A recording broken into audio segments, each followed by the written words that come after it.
Hello everyone. Welcome back to the set review for the Nemesis set in Magic the Gathering.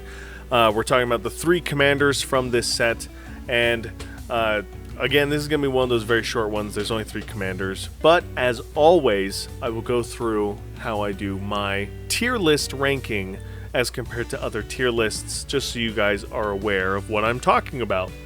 So, do a standard tier list, S, A, B, C, D, and F. I have V at the bottom, and on the right side of the screen here, I explain why I have V at the bottom.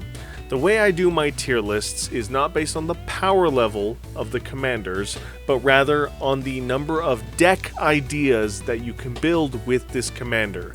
Now, that comes from the videos that I make for you guys for each of these 3 commanders. If you haven't watched that yet, go check that out. A lot of fun making those videos, and I try and be very informative about the rules of the commander and ways that they interact with the game. So that way, when you build with it, you know how the card works, essentially.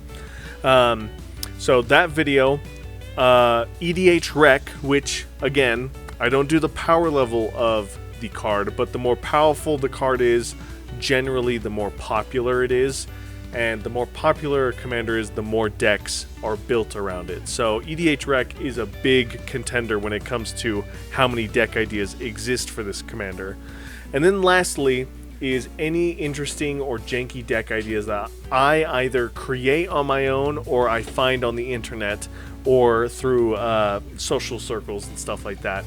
That is how I get my rankings for each of these commanders. So, with that said, we start at the bottom. Vanilla. Any creature that is vanilla, which we haven't seen in a long while, but any creature that is vanilla has no restrictions other than color identity, and has no direction for you to build towards other than color identity. So vanilla creatures always get their own category, not because they're bad or anything, just because there's no specific way to go with them. You literally can go any direction you want with them. Then we start at F tier, which is 4 or less deck ideas. Really what that comes down to is the creature type, the deck on EDH Rec, the deck I'm doing, and that's pretty much it. Anything beyond that would make it go up higher, essentially, but if it's not that popular or not that powerful, it doesn't get a lot of deck ideas. But what that does mean is, hopefully, as the game evolves, it gives us as deck builders, as players of the game, an opportunity to give these less popular, less used commanders a chance to shine and build some fun strategies around them. From there, from the 4 or less deck ideas, we work our way up one at a time. So D 5, C 6, B 7, A 8, and S tier 9 or higher deck ideas. And to get that 9 or higher really comes down to the popularity of it on EDH Rec. So if we ever want to get these commanders up higher, let's give them some fun deck ideas, build some crazy cool synergies or combos with them, and make it more popular amongst the community as a whole. All in all, the 3 commanders, Volrath sitting up there at C, mostly because it is popular commander. You can do some fun shenanigans by discarding high-powered creatures to do silly things and deal lots of damage. As for the other 2, Ascendant Evankar and Lin Civi, Ascendant Evankar is just not a strong or popular strategy to build around with like plague effects, especially because black is a popular color, and one of the things that Ascendant Evankar does is it makes all black creatures stronger, including your opponents. So most of the time, players will want to play with something like Massacre Girl or something like that.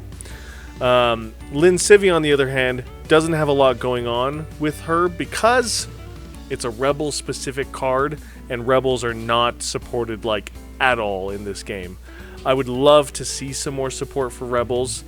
Maybe when I do some of my crossover videos for the games that I've been playing on my channel, maybe I'll do some fun stuff with that. I did just finish recently Star Wars Jedi Fallen Order. Obviously, the Rebel Alliance is part of that.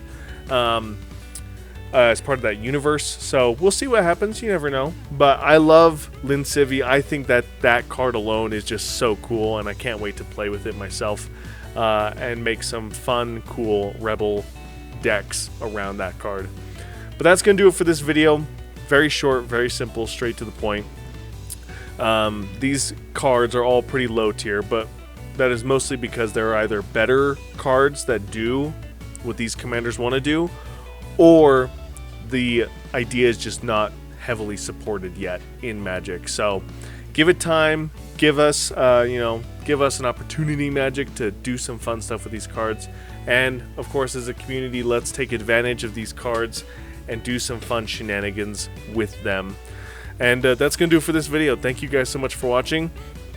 Thank you guys so much for all your support. And if there's anything I missed, let me know in the comments below. I'm sorry I'm a little slow of speech right now.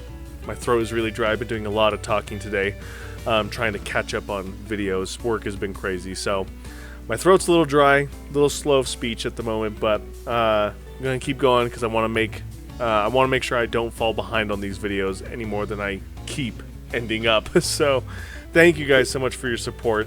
Let me know in the comments below what you guys think, and as always, I'll see you in the next one. Bye!